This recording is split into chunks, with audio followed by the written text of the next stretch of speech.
to another video. This is Glaze William Mora. Wala po muna tayong English lesson. Mag-unbox po muna tayo ng hair straightener. Ayan. Check natin if maganda siya at kung paano gamitin. Tingnan nyo naman ang aking hair. Ayan guys. Ayan. So, check natin if maganda siya. At sa mga hindi pa po nakaka-subscribe ng aking channel, Bikini Man, ayan, click na rin po yung bell button para notified kayo at updated kayo sa aking bagong videos. Ayan, so ito yung power switch. Ayan, yan yung power switch. Ito naman yung sa temperature. Kung gusto mo ng mataas, gusto mo ng mababa. Ayan, tsaka ito yung temperature. Ayan, yung sa display. Digital display ng temperature. Tapos ito yung hair resistant grove at saka ito yung Teflon woven fabric, tsaka ito yung body lock. Ayan. So ito, kita nyo naman na okay naman siya. Ayan, straight siya. Ayan. At pwede din siya guys sa pangkulot, pero hindi ko alam kung paano gamitin. Ipa-practice ko pa. Gusto ko ng curly hair.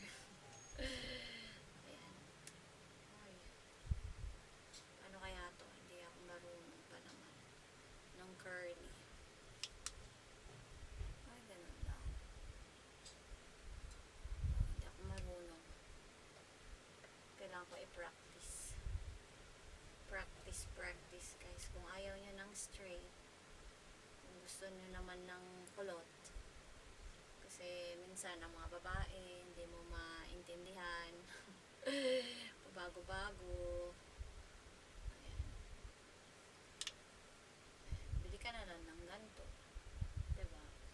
Kesa ayan, magpariban ka tapos ay, naalala mo gusto mo magpakulot. Magpapakulot ka na naman. Ito na lang. Kung ayaw mo ng straight, may pangkulot ka din. Tcharam! Diba? So, thank you so much guys for watching. See you again on my next video. So, don't forget to subscribe. Bye-bye! Gusto mo ng mataas, gusto mo ng mababa. Ito yung digital display.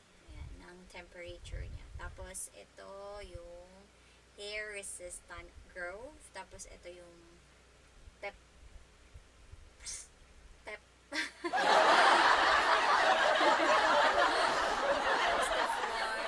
woven fabric natin.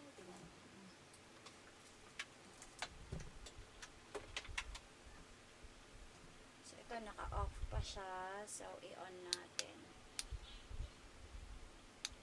Ayan. Tapos,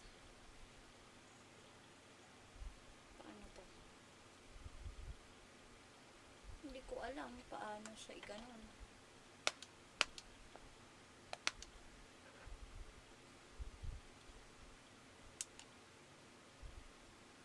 Set lang natin siya dyan.